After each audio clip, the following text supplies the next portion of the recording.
আসসালামু আলাইকুম। সবার আগে বাছাই করা 10টি আন্তর্জাতিক খবর জানিয়ে দেব। প্রথমেই থাকছে শিরোনাম। তবে তার আগে অনুরোধ থাকবে ভিডিওটিতে একটি লাইক দিবেন।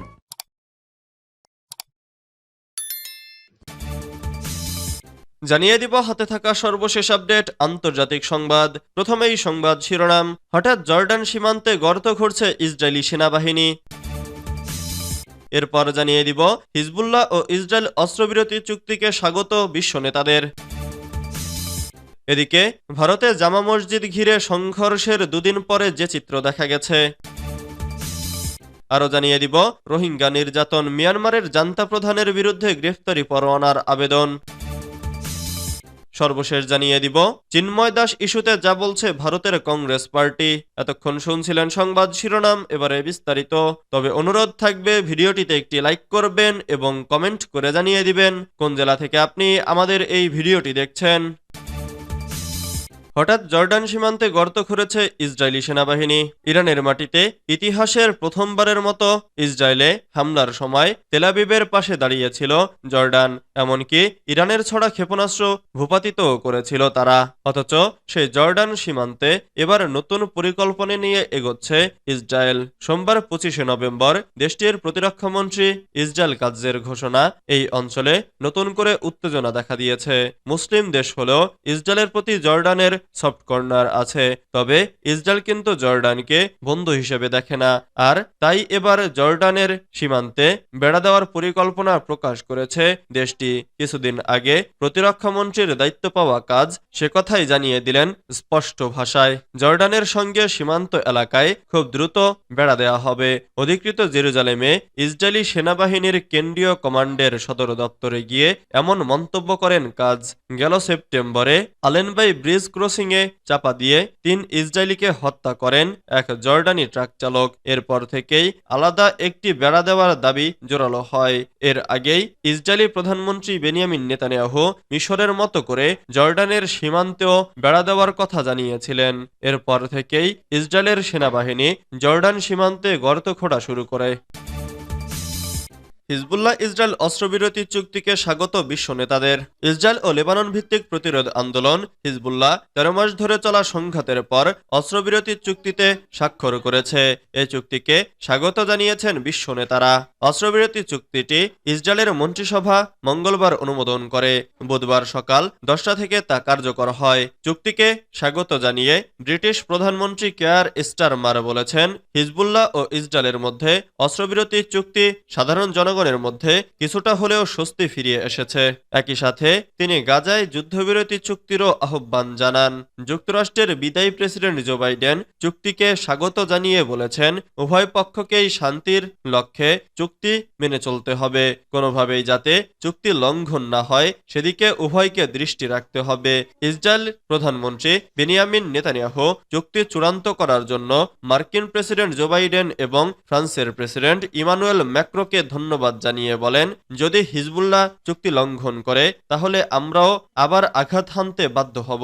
ইউরোপীয় ইউনিয়ন প্রধান উর্সুলা ভন ডার লিয়েন চুক্তিকে স্বাগত জানিয়ে বলেছেন, খুবই উৎসাহব্যঞ্জক খবর। তিনি বলেছেন, চুক্তির ফলে লেবাননের অভ্যন্তরীণ নিরাপত্তা ও স্থিতিশীলতা বৃদ্ধি পাবে। জার্মানি পররাষ্ট্রমন্ত্রী চুক্তিকে স্বাগত জানিয়েছেন। তিনি বলেন, খুবই সুখবর। শুধু তাই নয়, এই চুক্তি মধ্যপ্রাচ্যের দেশগুলোতে শান্তি ও স্থিতিশীলতা ফিরে আসবে। এদিকে লেবাননের প্রধানমন্ত্রী নাজিব মিকাতি বলেছেন, অস্ত্রবিরতি চুক্তি এই অঞ্চলের শান্তি ও স্থিতিশীলতা পুনঃপ্রতিষ্ঠার একটি মৌলিক পদক্ষেপ। অস্ত্রবিরতির শর্ত অনুযায়ী জাতিসংঘ প্রস্তাব 1701 যেমনটি বলা হয়েছে, সেই অনুযায়ী হিজবুল্লাহ তাদের সৈন্যদের লিতানি নদীর উত্তরে সরিয়ে নেবে। ইসরায়েলি সৈন্যরা দক্ষিণ লেবানন থেকে ক্রমশই সরে আসবে।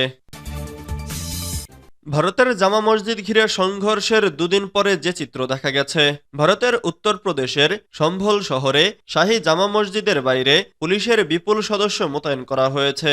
এখনো সেখানে তত্রতত্র ইটপাথর পড়ে থাকতে দেখা গেছে।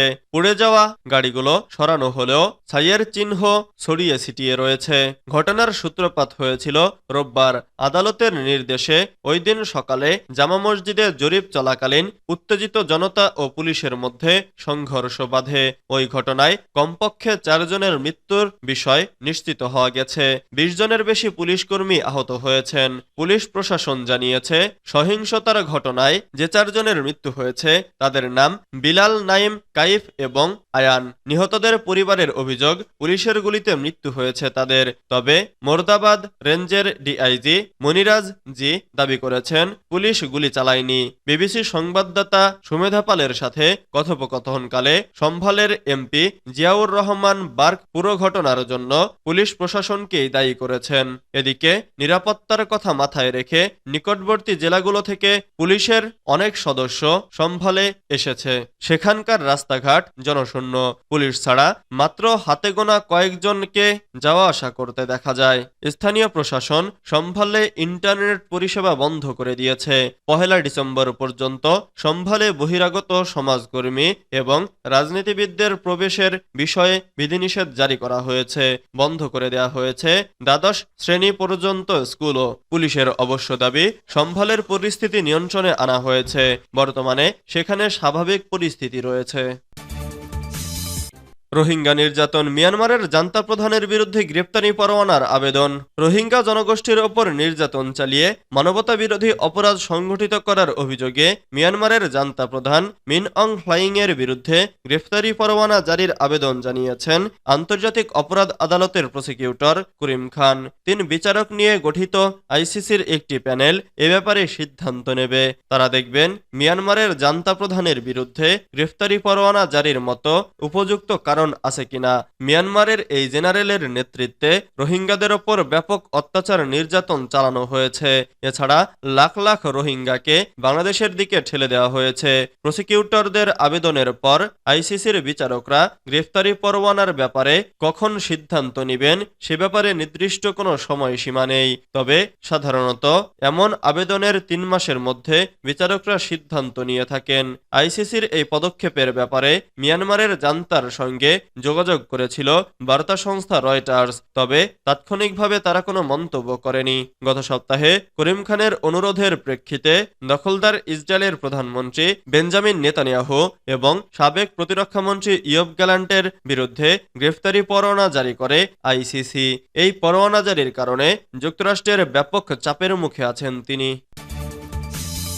চিন্ময় দাস ইস্যুতে যা বলছে ভারতের কংগ্রেস পার্টি। বাংলাদেশ সম্মিলিত সনাতনী জাগরণ জোটের মুখপাত্র চিন্ময় কৃষ্ণ দাস ব্রহ্মচারীকে রাষ্ট্রদ্রোহ মামলায় গ্রেফতারের ঘটনায় উদ্বেগ প্রকাশ করেছে ভারতের বিরোধী দল কংগ্রেস পার্টি। সেই সঙ্গে সংখ্যালঘুদের জানমালের নিরাপত্তা নিশ্চিতে প্রয়োজনীয় পদক্ষেপ নিতে বাংলাদেশ সরকারকে আহ্বান জানাতে কেন্দ্রীয় সরকারের দৃষ্টি আকর্ষণ করেছে। বুধবার কংগ্রেস পার্টির মিডিয়া অ্যান্ড পাবলিসিটি বিভাগের চেয়ারম্যান পবন খেরা এক বিবৃতিতে এসব কথা বলেন। খবর টাইমস অব ইন্ডিয়া এবং পিটিআই এর। পবন খেরা বলেন, ভারতের কেন্দ্রীয় সরকার বাংলাদেশের সংখ্যালঘুদের জানমালের নিরাপত্তা নিশ্চিতে প্রয়োজনীয় পদক্ষেপ নেওয়ার জন্য বাংলাদেশ সরকারের প্রতি আহ্বান জানাবে বলে ভারতীয় জাতীয় কংগ্রেস প্রত্যাশা করে। তিনি আরো বলেন, বাংলাদেশে ধর্মীয় সংখ্যালঘুদের নিরাপত্তার পরিবেশ নিয়ে কংগ্রেস গভীরভাবে উদ্বেগ প্রকাশ করেছে। চিন্ময় কৃষ্ণ দাসকে গ্রেফতারের ঘটনা এই নিরাপত্তা বাহিনীর সবশেষ উদাহরণ।